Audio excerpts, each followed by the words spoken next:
జయరాం మృతదేహాన్ని Hyderabad Jubilee hills లోని ఆయన ఇంటికి తీసుకొచ్చారు కుటుంబ సభ్యులు. నందిగామలో పోస్ట్ మార్టం తర్వాత హైదరాబాద్ కు మృతదేహాన్ని తీసుకొచ్చిన బంధువులు బసవతారకం క్యాన్సర్ ఆసుపత్రిలోని మార్చురీలో భద్రపరిచారు. జయరాం భార్య, పిల్లలు అమెరికా నుంచి హైదరాబాద్ కు రావడంతో ఇవాళ మహాప్రస్థానం శ్మశాన వాటికలో జయరాంకు అంత్యక్రియలు నిర్వహించనున్నారు.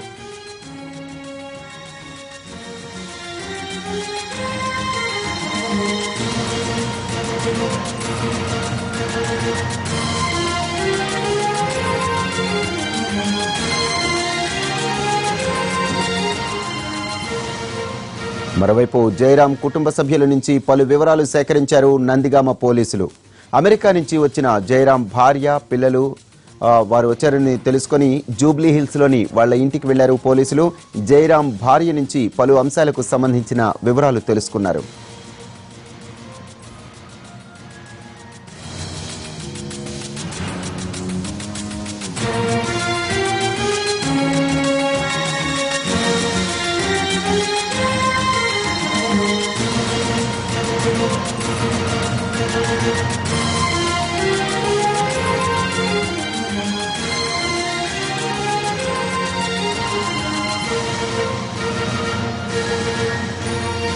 మరి కాసేపట్లో మహాప్రస్థానం శ్మశాన వాటికలో జయరాంకు అంత్యక్రియలు నిర్వహించనున్నారు. దీనికి సంబంధించిన పూర్తి వివరాలు మా ప్రతినిధి రాధాకృష్ణ అడిగి తెలుసుకుందాం. రాధాకృష్ణ, జయరాం డెడ్ బాడీని ఇంటికి తీసుకొచ్చినట్లుగా తెలుస్తోంది, పూర్తి అప్డేట్స్ ఏంటి?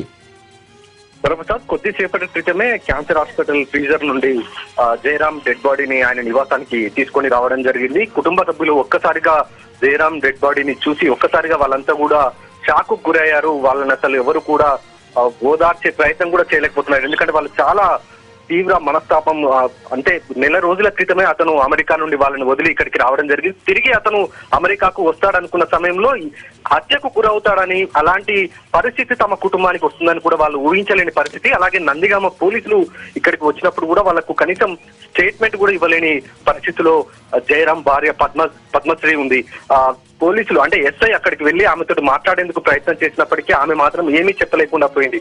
మరొక గంట తర్వాత మరొకసారి ఆమెని విచారించే అవకాశం కనబడుతుంది. అంటే కనీసం వాళ్లకు ఎవరిపైన అనుమానాలు ఉన్నాయా అన్న దానికి సంబంధించే ప్రధానంగా వాళ్ళు పోలీసులు ఒక స్టేట్మెంట్ రికార్డ్ చేయాల్సి ఉంది. ఎందుకంటే జయరాం మేనకోడలు, అలాగే జయరాం భార్య పద్మశ్రీకి ఆడపడుచు కూతురు కాబట్టి, వాళ్ళ కుటుంబ సభ్యురాలు కాబట్టి ఆమె పైన అనుమానాలు వ్యక్తమవుతున్న నేపథ్యంలో పద్మశ్రీ స్టేట్మెంట్ చాలా కీలకంగా మారనుంది. ఒకవేళ పద్మశ్రీ కనుక శిఖా మీద అనుమానాలను వ్యక్తం చేస్తే మాత్రం పోలీసులు అదే కోణంలో పూర్తి స్థాయిలో విచారణ చేపట్టే అవకాశం కనబడుతుంది. కానీ ఇప్పటి వరకు మాత్రం ఇంకా స్టేట్మెంట్ ఇవ్వని పరిస్థితి ఒకవైపు కనబడుతుంది. మరొక వైపు మధ్యాహ్నం 12 గంటల వరకు మహాప్రస్థానం వరకు అంత్యక్రియల కోసం ఏర్పాటు చేశారు కుటుంబ సభ్యులు. దానికి సంబంధించి కొద్దిసేపటి క్రితమే వాళ్ళ పేరెంట్స్ కూడా రావడం జరిగింది. పద్మశ్రీకి సంబంధించిన పేరెంట్స్ కూడా వచ్చారు. వాళ్ళు అంత్యక్రియల ఏర్పాట్లు ఒకవైపు చేస్తున్నారు. మరొక వైపు ఈ కుటుంబ సభ్యులు మాత్రం ఈ సంఘటన పైన మాట్లాడలేని పరిస్థితి మాత్రం ఇక్కడ మనకు కనబడుతూ ఉంది. భరతసాద్, రాధాకృష్ణ, నందిగామ నుంచి వచ్చిన పోలీసుల బృందం ఎటువంటి వివరాలు సేకరించింది? ఇంకా పోలీసులు అక్కడ ఉన్నారా, వెళ్ళిపోయారా? వాళ్ళు ఏమైనా వివరాలు మీడియాకు అందించారా? భరతసాద్, ఒక ఎస్ఐతో పాటు 2 కానిస్టేబుల్ టీము మొత్తం నిన్న 3 బృందాలు హైదరాబాద్ కు రావడం జరిగింది. ఒక టీము దస్పల్లా హోటల్ వద్ద సీసీ కెమెరా ఫుటేజ్ తో పాటు హత్యకు ముందు రోజు జరిగిన ఫార్మా వాళ్లతోటి జరిగిన సమావేశానికి సంబంధించిన వివరాలను సేకరించింది.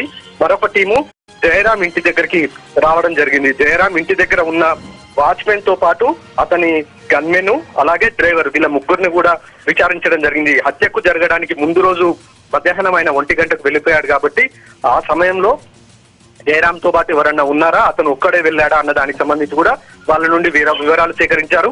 ఆ తర్వాత ఇప్పుడు అనుమానాలు వ్యక్తమవుతున్న శిఖా చౌదరి ఎవరైతే మేనకోడలు ఉన్నారో ఆమె ఇంటికి కూడా వెళ్ళడం జరిగింది. గచ్చిబౌలిలోని ఎస్ఫోర్ నాజీర్ విల్లాలో ఆమె నివాసం ఉంటుంది.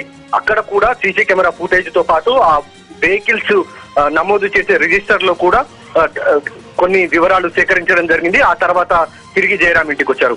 నిన్న కుటుంబ సభ్యులు రాలేదు. ఇవాళ తెల్లవారుజామున 4:30 ప్రాంతంలో కుటుంబ సభ్యులు రావడంతో వాళ్ళని ఇవాళ విచారించేందుకు ప్రస్తుతం ప్రయత్నం చేస్తున్నారు. ఇప్పటి వరకు మాత్రం ఇంకా ఎలాంటి స్టేట్మెంట్ అయితే రికార్డు చేయలేదు. మరి కొద్దిసేపట్లో స్టేట్మెంట్ రికార్డ్ చేసే అవకాశం మనకు కనబడుతూ ఉంది. వరప్రసాద్, రాధాకృష్ణ, జయరాం అనేక రంగాలలో ప్రవేశం ఉన్న వ్యక్తి, అనేక రంగాల్లో బిగ్ షాట్ గా చలామణి అవుతున్నారు. మరి అలాంటి అయినా ఇప్పుడు అంతిమ యాత్ర జరగబోతోంది, అంత్యక్రియలు జరగబోతున్నాయి. మరి ఎవరైనా పరామర్శించేందుకు అక్కడికి వస్తున్నారా? ప్రస్తుతం ఎక్కడ జరగబోతోంది అతని అంత్యక్రియలు?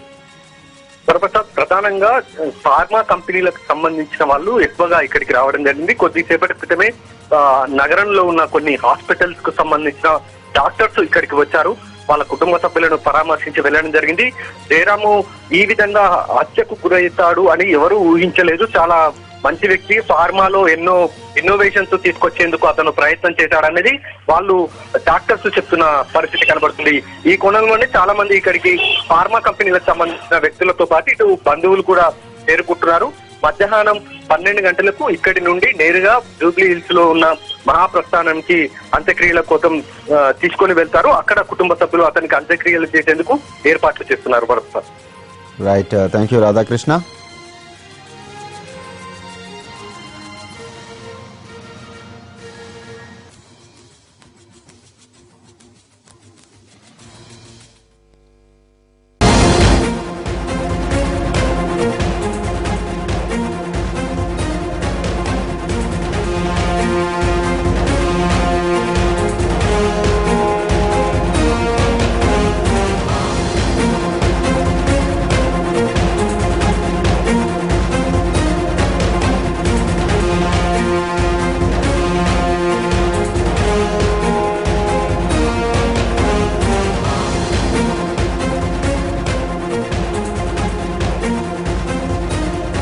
జయరాం మృతదేహాన్ని హైదరాబాద్ జూబ్లీ హిల్స్ లోని ఆయన ఇంటికి తీసుకొచ్చారు కుటుంబ సభ్యులు.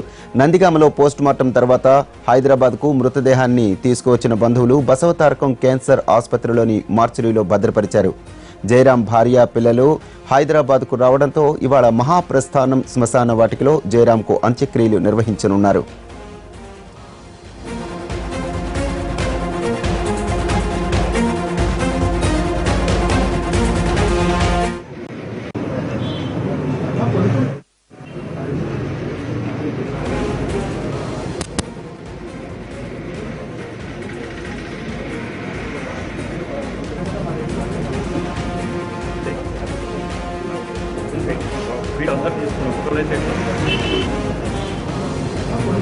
మరోవైపు జయరాం కుటుంబ సభ్యుల నుంచి పలు వివరాలను సేకరించారు నందిగామ పోలీసులు.